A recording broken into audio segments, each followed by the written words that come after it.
दुनिया में पानी की रिन्यूएबल सप्लाई और मांग के बीच का अंतर 2030 तक 40% तक होने की उम्मीद है, जिससे पानी की कमी को दूर करने की नई अर्जेंसी आ जाएगी। पानी जीवन का स्रोत है और ये तेजी से दुर्लभ होता जा रहा है। 2030 तक वैश्विक मांग और ताजे पानी की आपूर्ति के बीच का अंतर 40% तक पहुंचने की उम्मीद है। जलवायु संकट, जनसंख्या वृद्धि और स्वच्छ ऊर्जा के लिए परिवर्तन उस घाटे को और बढ़ा सकते हैं। पहले से ही दुनिया की 1/4 आबादी के पास सुरक्षित ड्रिंकिंग वाटर की सुविधा नहीं है और लगभग आधे के पास स्वच्छता के लिए स्रोत नहीं है। अधिकांश क्षेत्रों में पानी की कमी का मतलब भोजन की कमी है और ऐसे समय में जब सूखे और बाढ़ की आवृत्ति गंभीरता को और बढ़ा देते हैं। बढ़ता जल संकट एक मानवीय संकट है, लेकिन इसके आर्थिक प्रभाव भी है।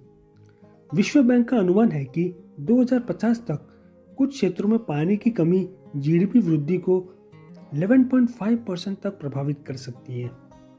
सस्टेनेबिलिटी रिसर्च की वैश्विक प्रमुख का कहना है कि इनोवेटिव रूप से वैश्विक जल परिदृश्य को बदलने की जरूरत है।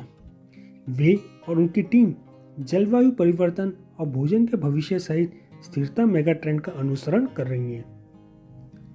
अपने सहयोगी ब्लू पेपर में वे अपना ध्यान पानी की ओर मोड़ते हुए कहती हैं, जिसे वे संभावित रूप से सबसे जटिल और कॉम्प्लेक्स मुद्दों के रूप में देखती हैं।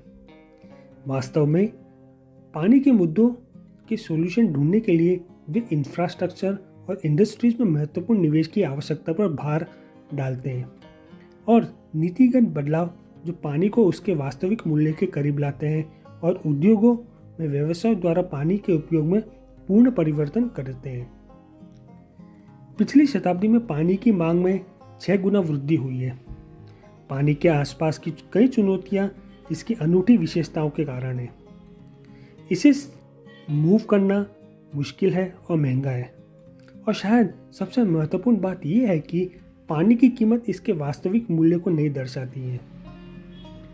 अधिकांश वस्तुओं के विपरीत सप्लाई और डिमांड की गतिशीलता के अनुसार पानी की कीमतें निर्धारित करने के लिए बहुत कम फ्री मार्केट है।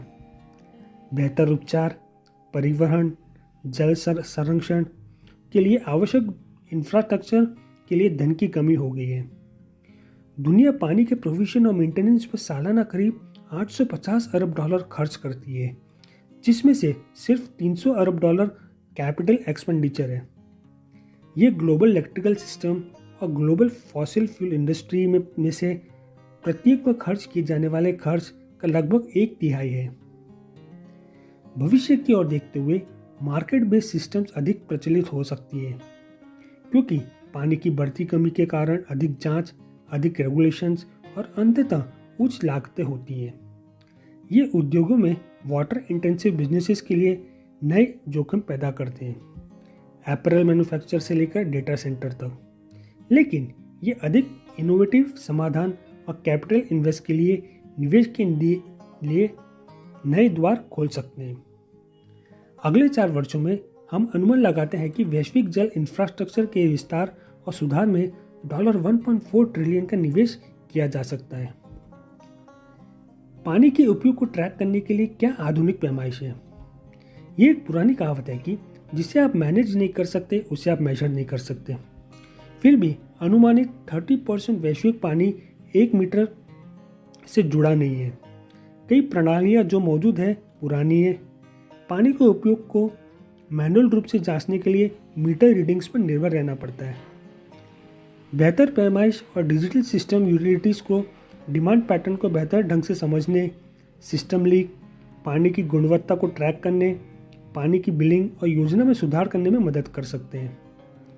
साथ ही पानी के उपयोग पर एक अधिक एक्यूरेट रीडिंग और संभावित रूप से उच्च कीमतें घरों और व्यवसायों को अपने पानी के उपयोग का पुनर्विचार करने, पानी की बचत सुविधाओं में निवेश करने और इस बहुमूल्य संसाधन के कम उपयोग के लिए अन्य उपाय करने के लिए अधिक प्रोत्साहन दे सकती है।